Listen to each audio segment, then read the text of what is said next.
Koso babire, kosi bababire, komasian lorubire igwe. Koso babire, kosi bababire, komasian lorubire igwe. Koso babire, laye atoru, komasian lorubire igwe. Koso babire, kosi bababire, komasian lorubire igwe. Eba mi gbé Ọlọ́run tóbi. Eba mi gbé Ọlọ́run tóbi. Oh, eba mi gbé Ọlọ́run tóbi. Eba mi gbé Ọlọ́run tóbi. Igwe, igwe, igwe, igwe, igwe, igwe, igwe, igwe. Koso babire, kosi bababire, komasi Ọlọ́run bire igwe. Koso babire, láyé àtọ̀run, komasi Ọlọ́run bire igwe. Eba mi gbé Ọlọ́run tóbi. Eba mi gbé Ọlọ́run tóbi. Oh, eba mi gbé Ọlọ́run tóbi. Eba mi gbé Ọlọ́run tóbi. D'abord, il faut prioriser les choses. Tu ne peux pas vivre un changement si tu n'as pas de priorité dans ta vie. Tu ne sais pas ce que tu veux. Je veux me marier, non, je ne veux pas. J'ai peur, je vais avoir un enfant. Ah non, c'est les douleurs, les contractions. Mais tu veux pas, tu vas, hein? Ça devient une danse dans ta vie. Voilà, voilà. Tu es comme ça. C'est-à-dire, il y a des gens qui marchent comme ça. Un pas en avant, deux pas en arrière. Un pas en avant, deux pas en arrière. Marche fonctionnaire. Un pas en avant, deux pas en arrière. Je vais pas, c'est trop chaud. Moi encore là, commence à pas avoir... Non, avoir encore un mari, il faut s'occuper. Non, je suis bien, je suis seul comme ça. Je rentre quand je veux. Fais encore le ménage, la nourriture. Les enfants, même les pâtes, ils mangent. Mais l'homme, les gars, venir vouloir les poissons braisés.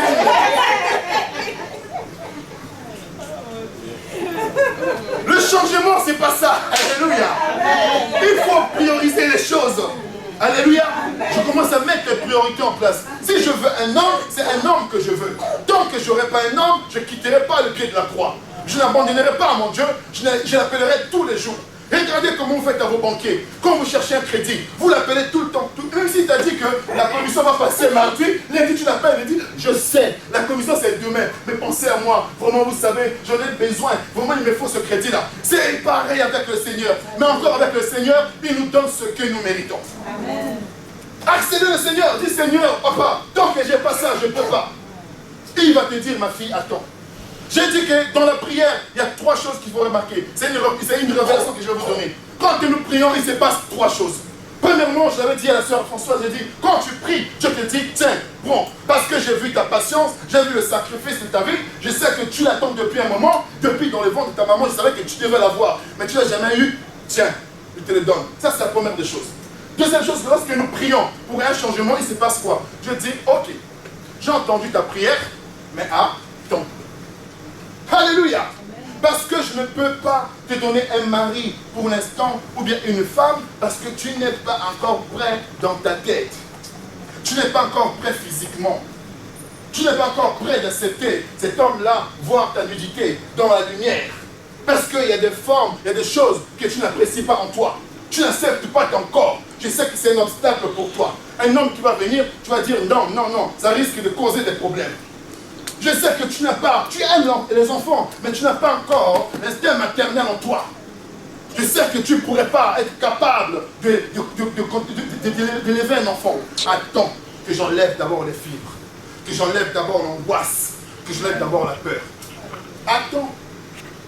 Et quand Dieu te dit d'attendre, il faut attendre. Quand le métro arrive et que la porte n'est pas encore ouverte, tu ne peux pas rentrer. Tu attendras. Et troisième chose, qu'est-ce qu'il fait? Il va dire, mon fils, ma fille, tu m'as prié, tu as mis, tu veux un changement?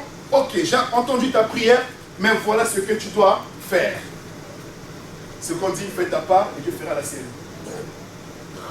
Donc, dans le changement, il y a deux choses. Je fais ma part et Dieu fait la sienne. C'est un contrat, c'est une alliance, c'est un partenariat. Je fais ma part et Dieu fera la sienne. Donc voilà, donc il faut comment, alors à ce moment-là, comment fixer nos priorités?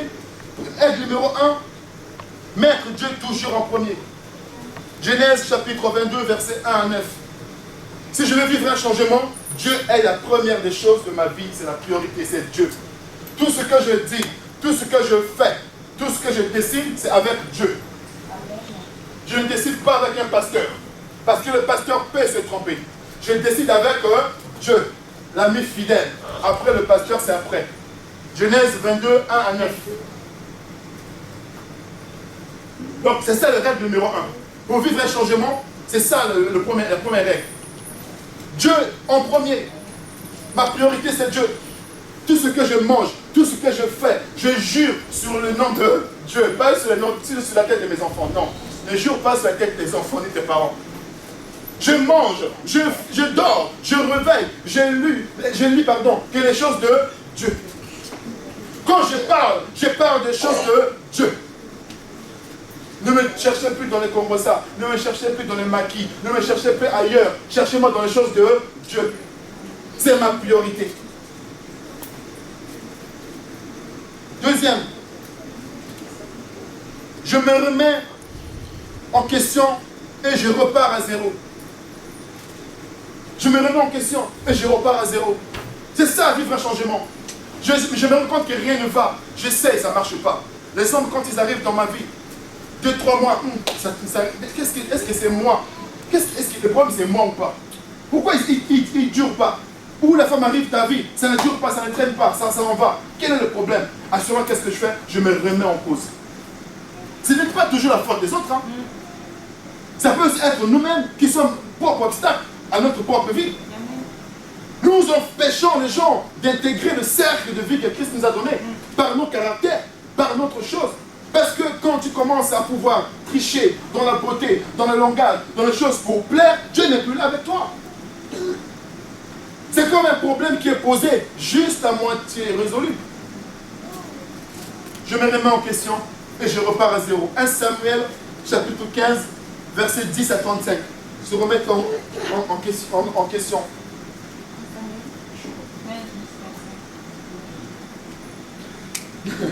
Samuel chapitre 15, verset 10 à 35. Ensuite, donc, numéro 1, Dieu en premier, je me remets en question et je repars à zéro. Ensuite, j'adopte une attitude du service. Je commence à servir. Parce qu'il y a plus de joie à donner que de... Voilà. Si on veut recevoir, il faut commencer par donner. Amen. C'est d'abord le service. Je commence à donner de mon temps. Je commence à donner de mon énergie. Je commence à donner de mes préoccupations au Seigneur, aux choses de Dieu. Je suis là. Je ne manque pas l'église. J'arrange la salle. Je fais les choses pour le Seigneur. C'est ça la priorité. Je ne peux pas vivre un changement si je mets d'abord mes activités personnelles en premier. Non, c'est ça. Donc j'adopte l'attitude du service. Dans le livre de Agé, chapitre 2, versets 6 à 9. Ensuite, Agé 2, 6, 9. Ensuite, je dispose du temps pour mon Dieu malgré mes préoccupations. Je dispose du temps, pour mon Dieu. Alléluia. Parce que vous croyez que Dieu se résume à 2 heures de culte qu'on fait ici? Parce que pour certaines personnes, comme je suis venu dimanche à l'église, j'ai fait 2 heures de prière, voilà. Je peux faire maintenant, je peux aller où je veux, je peux faire ce que je veux, et on verra le reste le dimanche prochain. Non, c'est pas ça. Donc je dispose du temps pour mon Dieu malgré mes préoccupations. Luc chapitre 10, versets 38 à 42.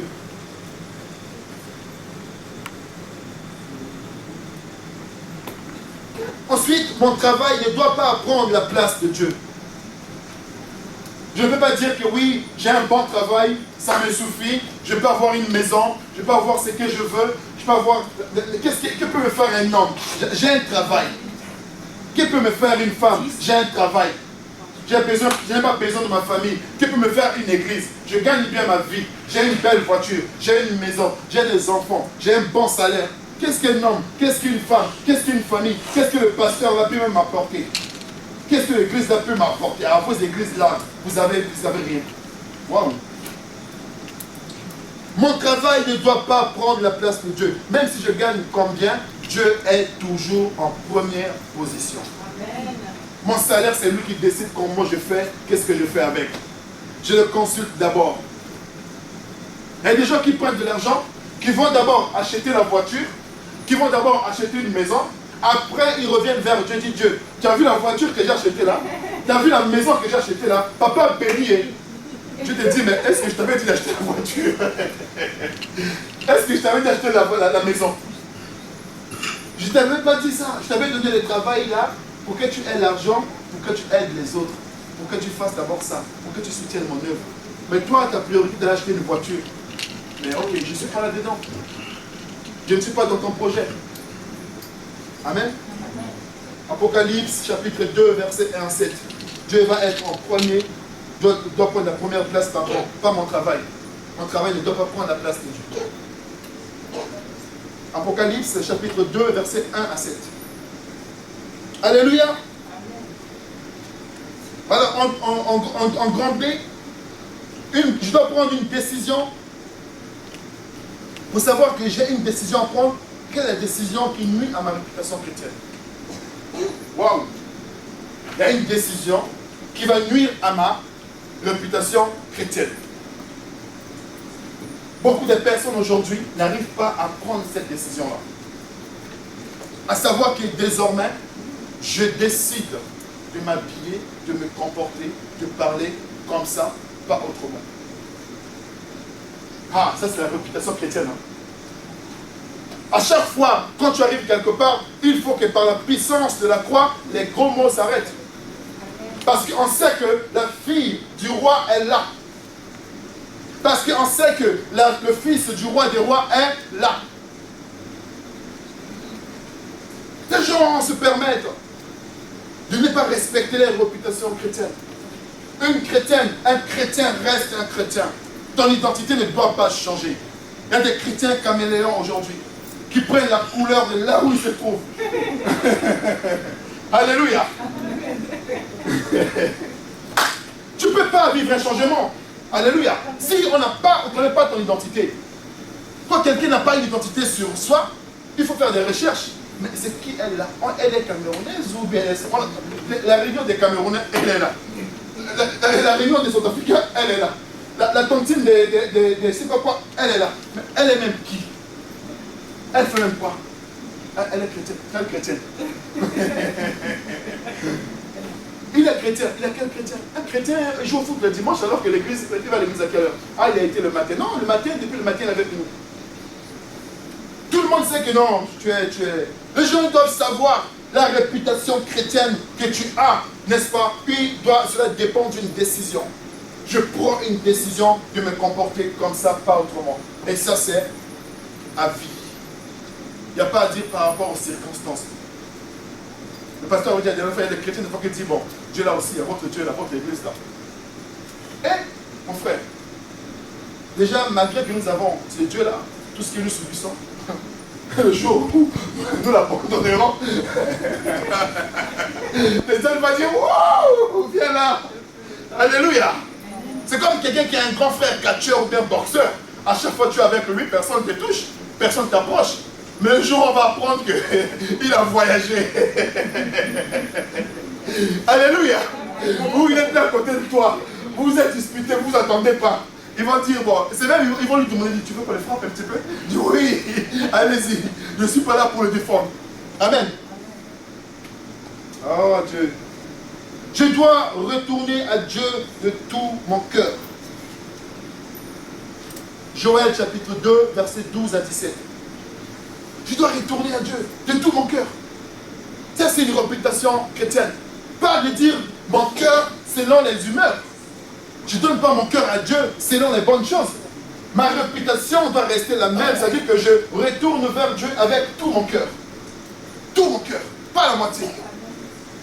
Tout. Parce qu'il a dit, je me tiens devant la porte et que je frappe. Celui qui entend ma voix ouvre, je rentre. Et quand je rentre, Dieu ne rentre pas sur le côté seulement parce que non. Dieu rentre de tout son corps dans ta vie. avec les armées, avec l'armée céleste, pardon. Une décision qui nuit à ma réputation chrétienne. C'est-à-dire que je dois retourner à Dieu de tout mon cœur. Joël 2, 12, 17. Je me souviens que Dieu donne toujours une deuxième chance. C'est ça, un changement. Je me dis, pour que je vive un changement, j'ai essayé, ça n'a pas marché. Avec Dieu, Dieu est capable d'encore me donner une deuxième chance. Je peux encore essayer. Il y a un poète anglais, Stevenson, qui a dit, essaye et essaye encore, enfin tu réussiras. Avec Dieu, il faut essayer. Il dit quoi? Il dit, vous demandez, mais vous demandez et vous demandez encore, mais vous ne recevez pas. Pourquoi? Parce que vous demandez mal.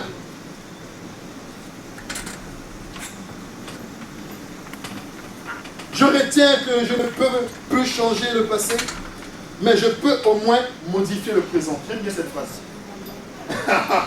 Wouh, pasteur, je ne peux plus changer mon passé parce que j'ai eu des cicatrices, parce que j'ai eu des choses qui ont marqué ma vie. Je ne peux pas l'enlever. C'est pas grave, mais je peux au moins modifier le futur. Alléluia. Ça, c'est une révélation pour toi cet après-midi.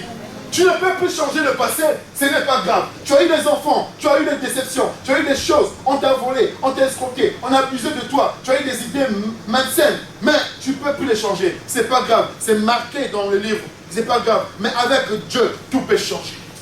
Amen. Je peux au moins modifier mon futur. C'est-à-dire que je me dis, moi, Boris d'aujourd'hui, je vous ai dit la dernière fois, c'est pourquoi l'église n'est pas remplie. Parce qu'ils disent que, oh, si c'est le pasteur Boris, on a joué au foot ensemble, on a fait les 4 coups ensemble, on est allé en boîte ensemble. Alléluia. Mais un jour, je viendrai prier pour eux. Un jour, Dieu va mettre une circonstance. Je prierai pour ces personnes-là. Waouh. Je demande pardon. Non, viens, on va à la maison de Dieu. Alléluia. Si je ne peux plus changer mon passé, je peux au moins modifier le présent ou changer le futur. Je peux modifier le présent et changer le futur. Ma vie était difficile. Je ne peux plus retourner en arrière. J'ai eu des crédits, j'ai eu des dettes. Et des fois, j'étais avec ma femme, je dis, waouh, tu te rends compte les soucis qu'on a eu aujourd'hui, que la famille, que les gens nous ont mis sur le dos. Quand on avait eu cet argent, on serait même déjà chef d'entreprise quelque part. Mais on n'a plus le choix. Alléluia. Je ne peux plus aller vendre ma famille, je ne peux pas aller les mettre en prison. Mais ce que je peux faire, c'est de dire qu'à ce jour, je vais vivre autre chose. Je veux maintenant faire attention dans mes choix, dans mes décisions. Michée chapitre 7, versets 18 à 19. Si je ne peux plus changer le passé, je peux au moins modifier le présent. Je laisse le pardon de Dieu prendre un nouveau départ dans ma vie. Michée chapitre 7, 18, 19. Je laisse le pardon de Dieu m'aider à prendre un nouveau départ. Je deviens un cœur nouveau, un cœur qui pardonne. Pour vivre un changement, il faut avoir un cœur qui pardonne. Pour vivre un changement, il faut avoir un cœur doux, un cœur patient. Zacharie chapitre 10, versets 6 à 12.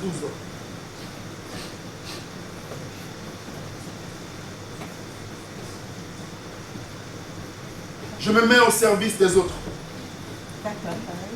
Zacharie chapitre 10, versets 6 à 12. Je me mets au service des autres. Je vais vivre un changement, je ne reste pas égoïste. Je le témoignerai et je peux le témoigner encore aujourd'hui que de voir le pasteur Eric nous offrir une machine à laver, ça paraît normal. Mais je sais, je connais sa situation.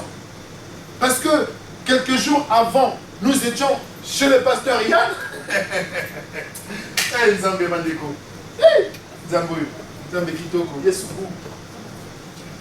Nous étions chez le pasteur Yann.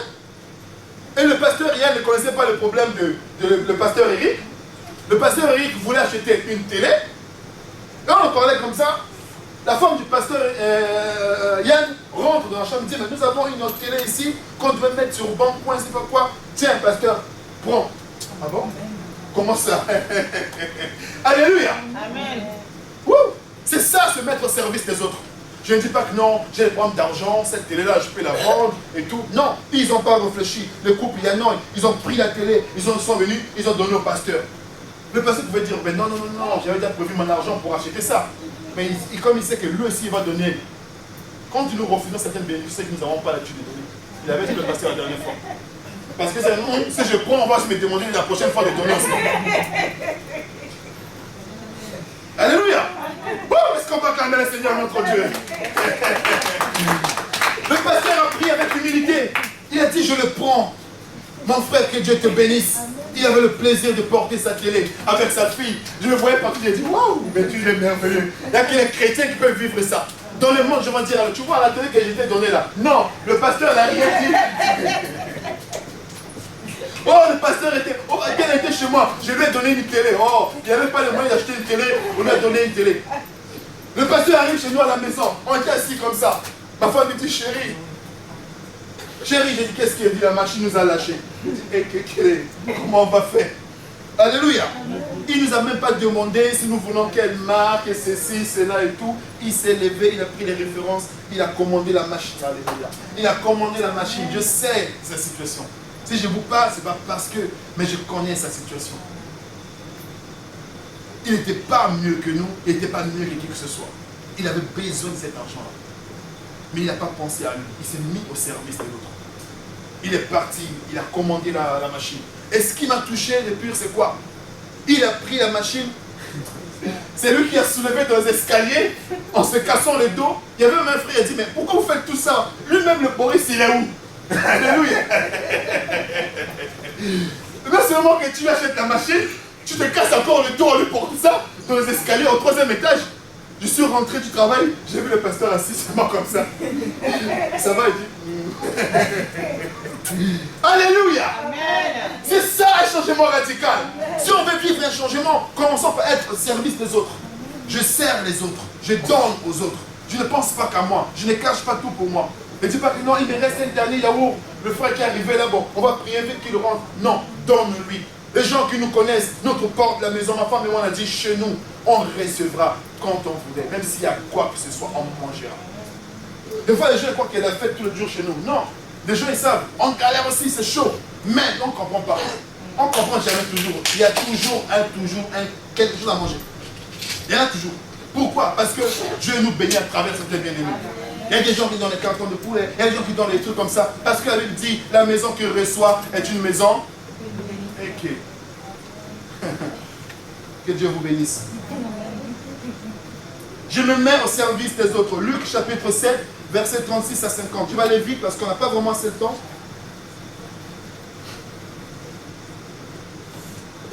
Luc 7, 36 à 50. Je me dis en plus que Dieu peut même se servir de mes échecs pour accomplir ses plans. Alléluia. Dieu peut se servir de mes échecs pour accomplir ses plans. À un moment, avec le pasteur Eric, on avait une situation qui n'était pas très claire. Elle a dit, bien-aimé, tu peux m'aider, on va prendre un moment de prière, une semaine, pour chercher la face de Dieu. Je dis, waouh, une semaine. Waouh. On a prié, à la fin, on n'a pas eu de réponse. Il m'a dit, frère, qu'est-ce que tu as reçu? Je dis, non, moi, je n'ai rien reçu. Il m'a dit, moi non plus. Il dit, ben allez, on décide comme ça. Alléluia. Parce que Dieu peut se servir de nos échecs pour accomplir son plan. Dans chaque circonstance, Dieu fait des choses pour que son nom soit glorifié. Pour les gens, on dit, mais c'est pas normal. Comment ça fait-il que... Non, franchement, amen. On avait développé d'abord. Je vais dire une vérité. Comment ça fait-il que nous qui prions pour mon Dieu, un pasteur qui gênant, qui croyons être sur la bonne voie, nous n'avons même pas de moyens. Tu trouves ça normal? Découvert sur découvert, problème de l'argent sur problème de l'argent. On n'a même pas une maison, on loue à la HLM tous. Alléluia. La dernière fois, on était obligé d'aller louer une voiture pour aller à Miribel et tout. C'est pas normal. Non, c'est pas normal. Mais non. Alléluia. Amen. Notre gloire, notre plaisir, notre joie, notre paix, ce n'est pas dans les matériels. Nous avons une position suprême. Nous avons une position céleste. Parce que notre gloire, elle est céleste. Elle n'est pas ici sur terre. Non, elle n'est pas ici. Sinon, Je pense que tous les chrétiens ne seront même pas là. Alléluia. Notre gloire, c'est autrement. Ta joie, ta paix est autrement. Amen. Tu ne dors pas à chercher des assurances plus chères. Moi, quand j'étais dehors, quand on verbalisait certaines voitures, les gens disaient, oh, ma voiture ne touche pas. Les gens, ils adorent même leur voiture. Je vais aller vite.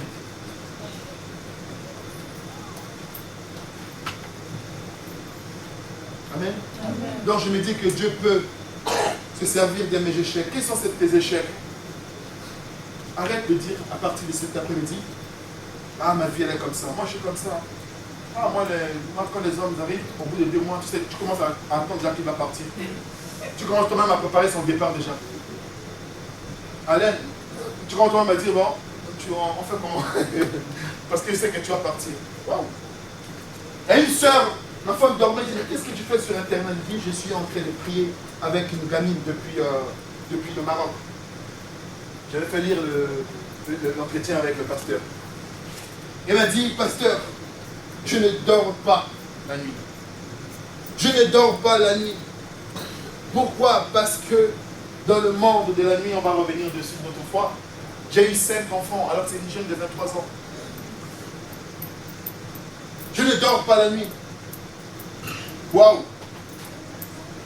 Pourquoi la personne ne dort pas la nuit? Parce qu'il y a un problème qui ne va pas. Parce qu'il y a des liens, il y a des choses qui sont dans notre vie, depuis notre enfance, depuis notre jeune âge, dans notre famille, qui nous lient. Mais on croit que ce n'est pas ça. On croit que ce n'est pas ça, mais on croit que c'est autre chose. Non, c'est ça. Il faut couper ces liens-là. On ne peut pas vivre un changement si on n'a pas accepté de couper certains liens. Si on n'a pas abandonné certaines choses. Lévitique, chapitre 26, versets 1 à 3. Non, pardon, Galates, chapitre 1, 11, 24, pardon. Galates, chapitre 1, versets 11 à 24. Troisièmement, comment rester positif même si tout va mal? Waouh! Comment rester positif même si tout va mal? Un jour, on est venu au culte ici, nous nous sommes retrouvés, pasteur et moi et nos 2 enfants. On pouvait dire, on ferme l'église. On veut dire, pasteur, il y a bon, qui prêche, qui fait quoi? Alléluia. On était arrivés dans cette salle, dans cette même salle. Les chaises étaient là. Il y avait juste ma fille Zoé et mon fils Nathan. Et deux, ils ont arrangé les chaises avec nous. On a rangé, on était contents. Le pasteur me regarde, je le regarde. Bon, moi, je ne sais pas ce que tu pensais dans ton cœur, mais moi, j'étais dit, mais on fait comment, on arrête ou pas? Je dis, mais ça se fait comment? Bon, qui va prêcher? Qui va écouter là? Qui va faire la modération? L'Esprit nous a confondus. Alléluia. Ce jour-là, ni lui, ni moi, on s'est pris dans les bras, on était par terre. Les enfants ont rangé les chaises avec nous. Les enfants, mon fils qui dansait rarement, ils ont dansé. On a donné aussi nos offrandes. On a fait le culte normal. Et ce jour-là, Dieu nous a parlé. Et je pense que c'est ce jour-là que quelque chose est né. Dieu nous a parlé. On a écrit au tableau. On a dit, Dieu nous a dit clair et net que vous devez faire ce que je vous demande de faire. Même avec une personne avancée. Wow, ce jour-là, c'était fort. Hein? On est resté ici et dit, mais comment Dieu peut faire des choses comme ça? Dieu nous a confondus. Parce que vous attendez voir du monde, vous ne vivez jamais le changement. Tu ne peux pas vivre un changement si tu cherches Dieu dans la foule. Tu cherches Dieu dans le luxe. Tu cherches Dieu dans les grands renommés des prédicateurs. Des fois, les gens, ils ne viennent jamais à l'église, mais quand ils entendent un certain renommé, le bishop, l'archibishop, l'homme qui fait des miracles, waouh! Ils vont venir à l'église. Hein. Des fois, même dans leurs propres églises, ils ne donnent pas les offrandes. Mais ces jours-là, ils vont donner. Hein.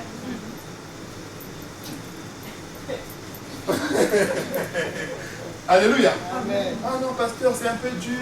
On peut payer la salle. Ah, l'église là aussi, il demande le sou. Mais quand c'est l'archibishop qui arrive, que tu ne connais ni d'Adam, ni d'Ève, juste le nom, tu vas laisser ta tête quand tu poses des mains, quand on prie, parce que c'est un gaillard, et parce que le Boris qui est juste là dans le quartier que tu connais, il dit, mais qu'est-ce qu'il lui peut m'apporter? Le bishop là, il sait qu'il peut m'apporter. Des fois, tu sais que ta vie ne marche pas, tu te demandes pourquoi. On t'a posé les mains, parce que le bishop, ta vie ne change jamais. On a pris tout ce qui était en toi, tu ne sais pas. Bref, je ferme ma parenthèse. Amen. À un moment, pour vivre un changement, il faut que nous essayions de comprendre autre chose. Comment rester positif même si tout va mal? Va dire à une femme qui cherche à avoir un enfant de garder ton fils ou de garder ton bébé. Waouh! Je veux avoir un enfant, moi je ne l'ai pas, on m'amène les enfants des autres. Commence. Ma femme m'avait donné un témoignage dimanche ici. Dommage qu'on avait dit qu'il n'y avait pas beaucoup de gens. J'ai enregistré ce témoignage-là. Bon, elle ne veut pas qu'on mette sur Facebook, je respecte. C'était chaud le dimanche. Tout le monde pleurait quand il avait témoigné. Elle n'arrivait pas à avoir d'enfants, mais elle était là à s'occuper des enfants des autres. Tu dis, mais j'ai le ventre, j'ai tout ce qu'il faut. Mais comment je peux dire à un enfant, je t'aime? Mais quand est-ce que j'aurai mon propre enfant que je pourrais porter? Comment garder le côté positif même quand tout va mal? Waouh! Va dire aux gens que nous croyons au Dieu vivant, le Dieu qui bénit, mais on sait que c'est chaud. Alléluia! C'est dur à la maison. On n'a pas des moyens, mais il faut rester positif. La positivité appelle la positivité. Comment rester positif même quand tout va mal? Premièrement, je reconnais que Dieu est avec moi et tout ce qu'il fait est... Est-ce que vous êtes là? Je reste positif parce que je sais que Dieu est avec moi et tout ce qu'il fait est bon. Ce que j'avais dit, Lévitique 26, 1 à 3. Je reste convaincu que Dieu est toujours à l'œuvre, même s'il n'y a rien de visible. Je sais que Dieu est toujours à l'œuvre. Il ne dort pas, il ne somnole pas. Il veille sur moi nuit et jour. Donc Dieu est au courant de toute ma situation. Dieu ne t'a pas oublié. Dieu ne t'a pas oublié. Il est au courant de ce que tu vis. Il sait A plus B ce que tu vis et ce que tu traverses. Donc je reste convaincu que Dieu est toujours à l'œuvre, même s'il n'y a rien de visible.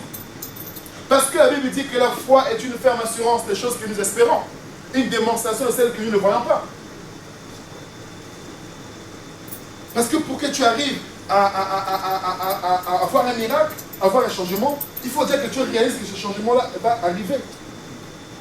Parce que moi, je vous avais dit, bientôt, je vais être chef d'entreprise. Donc, en voyant vos CV, on va voir. Amen. Alléluia. C'est une folie, c'est pas grave. Que ça arrive, que ça n'arrive pas, c'est le problème de Dieu. Seigneur, je l'ai dit. Maintenant, c'est à toi de le voir. Alléluia. Parce que je suis fatigué de travailler pour les autres. Je travaille pour Dieu, ça me suffit. Hein? Non, amen. Tu vas envoyer mon CV. Bon, tu envoies les CV après. Chérie, tu prends les CV. Après, on fera l'entretien, on met ça de côté. Amen. Quand le jour viendra, je dirai, bon, ma soeur, viens travailler. Parce qu'on est appelé à être chef d'entreprise. Même si cela ne se voit pas, mais on le sait. On est le chef et c'est en nous. Jérémie n'était pas encore né, mais Dieu avait dit les choses sur Jérémie. Et toi, tu es comme Jérémie, et tu es même plus que Jérémie, parce que tu vis aujourd'hui dans les choses que Jérémie n'a pas connues. Est-ce que Jérémie a connu la guerre? Est-ce que Jérémie a connu les choses que tu as connues? Est-ce que Jérémie a vu les gens en Centrafrique décapités? Non, toi tu as vécu ça. Est-ce que Jérémie avait un problème de racisme? Est-ce que Jérémie a eu des problèmes que toi tu as eu? Donc tu peux faire même des choses plus que Jérémie. Mais Dieu dit, Jérémie, je te connaissais déjà. Comme on l'a vu il y a deux semaines, la vie de Moïse. Je reste convaincu que Dieu est toujours à l'œuvre. Je me dis qu'avec Dieu, c'est encore possible. Je me dis avec Dieu, c'est encore possible. Tant que Dieu n'a pas dit un dernier mot, tant que Dieu n'a pas arrêté quoi que ce soit, c'est toujours possible. Donc on ne peut pas vivre un changement si on doute. On ne peut pas vivre un changement dans sa vie si on est là en train de se lamenter. On ne peut pas vivre un changement si on passe son temps à pleurer. On ne peut pas vivre un changement si on vient à l'église à dents de scie. Je viens dimanche sur 2, sur 3, je suis là, les réunions de mardi, je viens, parfois je ne viens pas. Quand ça m'arrange, Non, on ne vient pas à l'église parce qu'on est disponible. Non. On vient à l'église parce que c'est une obligation chrétienne. C'est un engagement avec Dieu. Est-ce que tu choisis les jours pour aller au travail? Tu dis, non, aujourd'hui, je ne veux pas bien, je ne veux pas. Non, aujourd'hui il pleut, je ne sors pas. Non, c'est pas normal. Comment sortir sous la pluie? Tout le monde se bat corps et âme pour trouver un métro, pour trouver les transports, pour réveiller à l'heure, pour arriver au travail, faire son travail comme il le faut. Il ne se plaint pas. Mais pour Dieu, les gens se plaignent. Ah, mais pasteur, tu sais, depuis que je travaille, mais tu avais demandé au Seigneur de donner le travail. Le travail devient un obstacle pour l'œuvre de Dieu, pour toi-même. Depuis que j'ai changé de travail, maintenant je travaille les dimanches. Maintenant je travaille les samedis. Maintenant j'ai plus le temps. Mais non. Il faut que toi-même tu arrives maintenant à comprendre que je dois d'abord servir le Seigneur. Et il s'occupera de mes problèmes. J'ai dit qu'avec Dieu c'est encore possible. Michée chapitre 4, verset 1 à 5. Je ne regarde pas l'esprit. Je ne garde pas, pardon, l'esprit vengeur. Non, tu ne peux pas vivre un changement si tu penses à te venger. Dis non, maintenant comme c'est comme ça, je vais prendre les choses autrement pour te venger. Non. Tu gardes la positivité, l'esprit positif. Je reste confiant même si je ne peux pas toujours sourire. Je reste conscient, même si je ne peux pas sourire. C'est dur au moins. Et des personnes, des fois, quand tu les vois, tu sens sa souffrance. Tu sens sa douleur. Elle ne te le dit pas. Elle ne le crie pas. Mais quand tu vois la personne, tu sens. C'est normal quand quelqu'un a mal au dos. Quand elle a tu sens, quand elle va se lever, tu sens. Tu sens. C'est ça. Vous vous rendez compte? Je reste confiant, même si je ne peux pas sourire. Même si j'ai mal, je reste conscient. Je reste confiant. Romains chapitre 8, verset 18 à 30.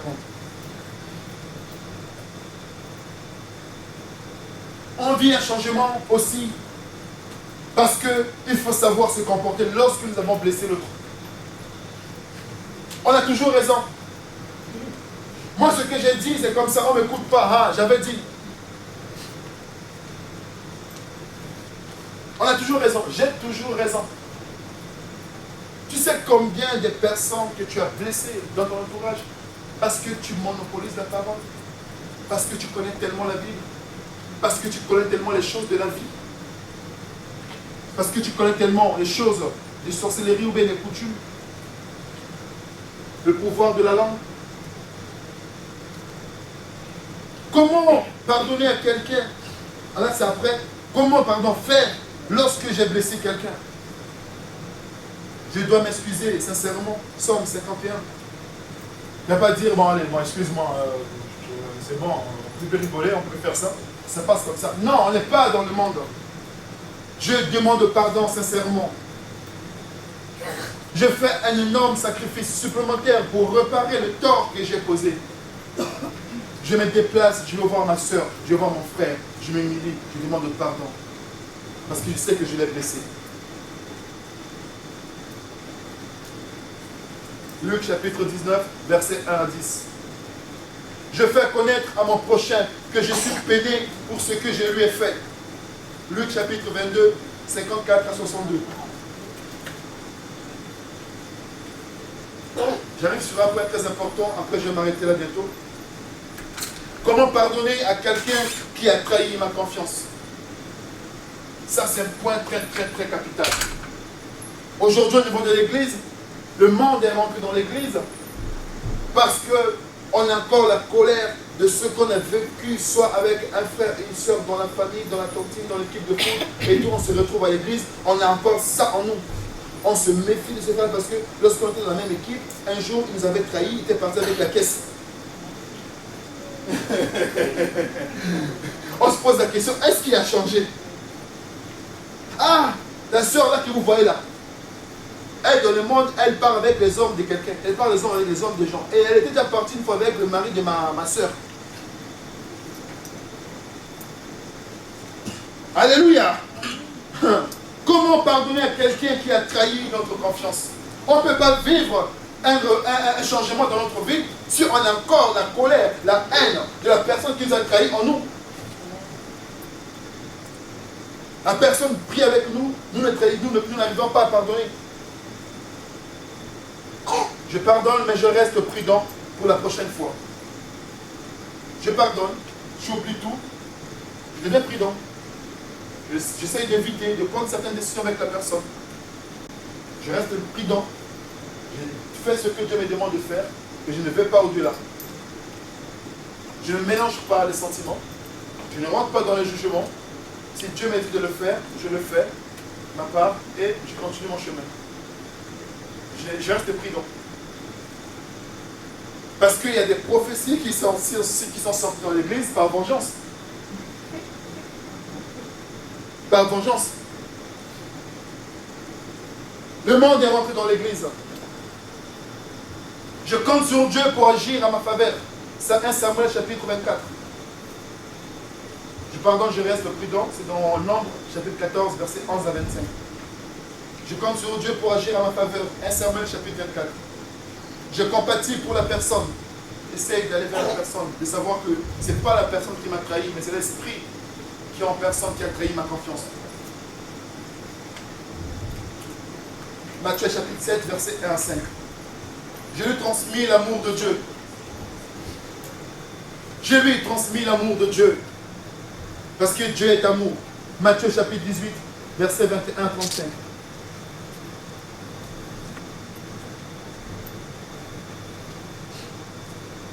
On a aussi des problèmes pour vivre ce qu'on appelle le réveil en nous, le changement en nous. Pourquoi? Parce que nous avons été victimes de ce qu'on appelle l'abus sexuel ou les traumatismes qui nous ont empêchés aujourd'hui. Certainement, quand on dit l'abus sexuel, ce n'est pas forcément de pouvoir vivre physiquement certaines choses, mais il y a eu des mots, il y a eu des choses, des gestes, des actes que dans notre enfance, qui ont été posés sur nous dans notre vie, qu'aujourd'hui nous traumatisent. Nous traumatisent, mais grave. Il y a des femmes aujourd'hui qui ne veulent pas certains gestes plus tard. Ça va les faire rappeler certaines choses. Il y a des hommes qui n'aiment pas des fois entendre une femme crier parce qu'ils ont vécu des choses avec leurs ex ou bien leurs femmes traumatisantes. Parce que dans notre enfance, dans notre vie de couple, on a vécu des choses horribles.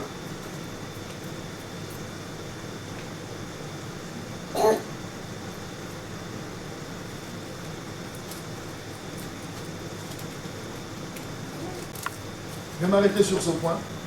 Les autres, on verra avec l'enseignement parce qu'il y en a beaucoup.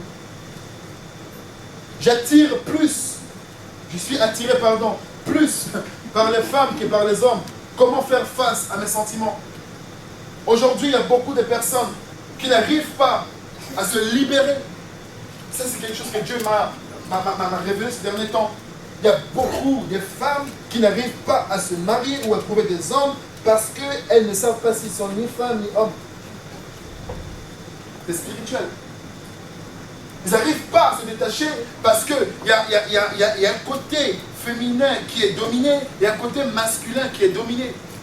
Lorsqu'ils sont avec un homme et le côté masculin qui domine, ils n'acceptent pas que l'homme puisse prendre place dans leur vie parce qu'il y a le côté masculin qui se dégage tellement et s'oppose à l'esprit de ce mec. Et raison pour laquelle, à chaque fois, tu as l'impression qu'ils ont dit, mais tu es trop dur, tu fais les gestes comme un homme, tu fais les trucs comme ceci, tu parles comme un homme. Les hommes te fuient parce que ce côté-là n'est pas encore arraché en toi. Ou des fois, tu as plus des moments importants, bien sentimentaux et tout, avec les femmes qu'avec les hommes. Sache que si tu dis que tu n'as jamais été en rapport ou en relation avec les femmes, sache que tu l'as déjà fait involontairement. Parce que même si tu ne les as pas approchées, elles t'ont approché. Enfin, mais là, j'avais une amie que je pensais être son meilleur ami. Nous sortons ensemble, alors que cet homme-là était amoureux de moi. Un ami. Un grand gaillard bien musclé. Je disais un ami. Un ami. Alors cet homme-là est attiré par les hommes. Il ne se marie pas, il est là, on dit, mais bon, peut-être qu'il est... Il n'est pas non plus... Non, il peut plaire aux femmes. Mais juste que l'esprit là qui est en lui, personne ne le savait. Ça ne marchait pas avec les femmes, parce que lorsqu'il était avec les femmes, il se comportait comme une femme. Donc tu ne peux pas te comporter comme un homme quand tu es avec un homme. Une femme, c'est la douceur. Une femme, c'est la soumission. Une femme se baisse devant son mari. C'est pas, je ne parle pas de commander quoi que ce soit. Mais une femme qui commence à s'opposer à son mari, il faut que l'esprit là s'arrête. Au nom de Jésus, qu'il y ait un changement dans ta vie. Parce que tu repousses les hommes, ou les hommes fuient parce qu'ils s'opposent à cet esprit-là qui est en toi, qui domine ton côté féminin. Ton côté féminin est faible. Il y a des femmes qui se ressentent femmes que quand elles se douchent, mais quand elles sentent. Je vais dire certaines choses profondes, mais les enfants. On reviendra pour la réunion des femmes. Il y a des choses qui se passent dans ta vie, tu n'arrives pas à comprendre. On accuse ceci, on prie pour cela, on chasse les démons. Non, c'est un problème que tu n'arrives pas à savoir si tu es homme ou tu es femme. Tu aimes les femmes ou tu aimes les hommes. Quand tu viens dans le Seigneur, ce choix-là n'a pas encore été fait. Tu ne pourrais pas te marier. Parce qu'à chaque fois que tu es avec les hommes, tu es comme un homme. Ok, cette tentaille qui est en face de toi, cherche une femme, cherche pas un homme. Vice versa, comme un homme aussi. Tu dis que non, ma vie ne marche pas, on me fait ceci, on me tape, on m'agresse, on fait ça, mais parce que tu veux te comporter comme un homme. Une femme, tu hésites pour la taper. Mais quand une femme commence à parler comme un homme, à faire des choses comme un homme, je pense que tu vas recevoir les coups.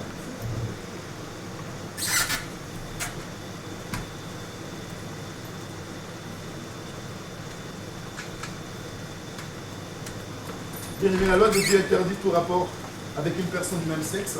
Lévitique, chapitre 18, verset 22, 29 et le verset 30. Il y a toujours des conséquences lorsqu'on veut diriger sa vie sans principe. Lévitique, chapitre 18, verset 22, verset 29, verset 30.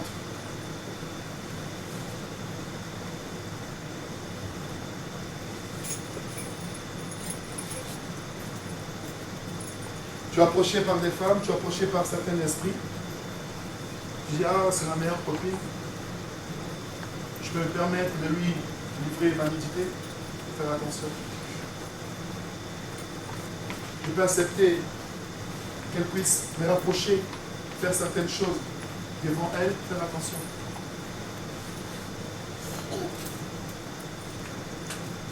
Je dois triompher du péché. Non, il y a toujours des conséquences lorsqu'on veut diriger sa propre vie sans principe. Romains chapitre 1, verset 24 à 27. Je dois triompher du péché et me retourner vers mon Dieu.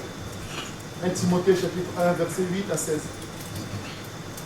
Je vais m'arrêter là, sur ce dernier point, et puis on va prier.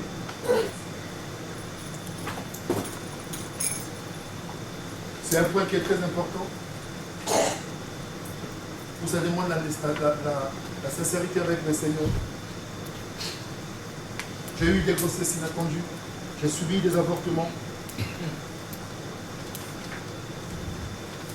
J'ai pensé à garder, à enlever ou à faire adopter.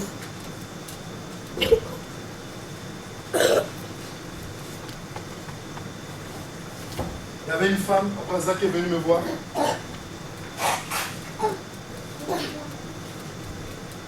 Je me dis, j'ai fait beaucoup de choses. J'ai essayé de pouvoir tout simplement avoir un enfant, mais je n'y arrive pas. On a prié, on a jeûné, on a fait des choses. On a lié les démons, on a fait des choses alors que ce n'était même pas les démons. Ce n'était même pas les choses qui venaient de l'extérieur. Mais tout simplement parce que cette femme a passé le temps à avorter, à tuer des bébés. Donc il fallait tout simplement aller demander la faveur du Seigneur. Il y avait une autre en Centrafrique, une sœur qui a témoigné, qui a dit que chaque nuit, quand elle marchait, elle s'est rendue compte qu'elle avait le poids de 5 bébés sur son épaule. Et le Seigneur lui faisait voir tous les bébés qu'elle avait avortés, lui faisait porter ça sur son dos. L'avortement n'est pas tout simplement le fait de pouvoir ôter la vie à un bébé. Lorsque nous confessons également d'une manière ou d'une autre des choses sur notre ventre, sur notre vie personnelle concernant l'arrivée ou le futur arrivé d'un bébé, c'est une manière d'avorter aussi. Parce que le pouvoir de la langue. La Bible dit, c'est pas ce qui rentre dans la bouche de l'homme qui tue l'homme, mais c'est ce qui sort de sa bouche. Il y a beaucoup de choses qui sont sorties de ta bouche qui aujourd'hui t'empêchent de vivre les changements dans ta vie. Tu vas dire, certainement j'étais encore jeune, je ne pouvais pas garder cet enfant-là, je l'ai enlevé volontairement, mais Dieu a besoin que tu puisses aujourd'hui te repentir devant le Seigneur. Tu as ôté la vie à une âme, tu as ôté la vie à quelqu'un que Dieu t'a donné. Peu importe, même si tu étais jeune, ma mère m'a eu à 14 ans, et lorsqu'elle me voit aujourd'hui, elle est fière, elle est regrettée, mais aujourd'hui elle est contente. Et tu vois, si je l'avais avorté, je n'aurais pas eu un enfant pasteur dans ma vie. Je ne sais pas qui tu as tué. Je ne suis pas en train de te condamner. Sache que peut-être ce que tu vis aujourd'hui qui t'empêche de vivre un changement radical, c'est peut-être des conséquences des actes que tu as posés dans ta vie passée, qui au jour d'aujourd'hui, tu fais semblant de l'oublier, tu fais comme si rien n'était. Je ne connais pas tes problèmes, je ne connais pas ton souci. Qu'as-tu avorté? Qu'as-tu tué dans ta vie? Qu'as-tu fait, posé comme acte dans ton passé? Qu'aujourd'hui tu n'arrives pas, le changement n'est pas pour toi, le réveil n'est pas pour toi, ta vie ne change pas, tu te poses des questions, rien ne marche, même dans ta vie de couple, tu n'arrives pas à voir. Il y a des femmes qui ne sont pas insatisfaites dans leur vie personnelle et dans leur vie de couple, et des hommes qui ne sont pas heureux dans leur vie de couple. Mais comme on a déjà choisi, qu'est-ce qu'on peut faire? On reste là. Je ne connais pas tes soucis, mais je veux tout simplement que tu saches une chose, le changement avec Dieu, c'est possible. Dieu peut le faire. Avec Dieu, c'est encore possible. Il peut le faire. S'il l'a fait pour cette femme qui avait une perte de sang pendant 10 ans, pendant 12 ans, mais il peut le faire aussi pour toi. Je ne sais pas combien de temps tes problèmes durent. Je ne sais pas combien de temps le sang qui coule dans ta vie continue à couler. Mais cette femme, qu'est-ce qu'elle a dit? Elle s'est fait violence. Elle est partie. On n'a pas prié pour elle, mais elle est partie chercher à tenir le bord des vêtements de Christ. Et ce jour-là, l'hémorragie s'est arrêtée. Je ne connais pas tes problèmes. N'attends pas demain, parce que demain ne sera pas pareil comme aujourd'hui. Dieu te parle aujourd'hui. Il dit, je me tiens devant ta porte et je frappe. Il est en train de frapper à la porte de ton cœur. N'attends pas demain. En sortant de là, tu peux avoir un accident et tu regrettes. Il y a beaucoup de personnes qui ont regretté n'avoir tout simplement pas accepté le pardon ou faire un pas vers le Seigneur. Tu ne maîtrises pas ta vie, tu ne contrôles pas ta vie, mais sache-le que Dieu te fait comprendre ce soir que je suis un Dieu qui sait tout, qui connaît tout, qui voit tout. Je connais les normes des actes que tu as posés, que même l'Église ne connaît pas. Je veux que tu te repentes, que tu viennes à moi pour qu'il y ait un changement radical dans ta vie.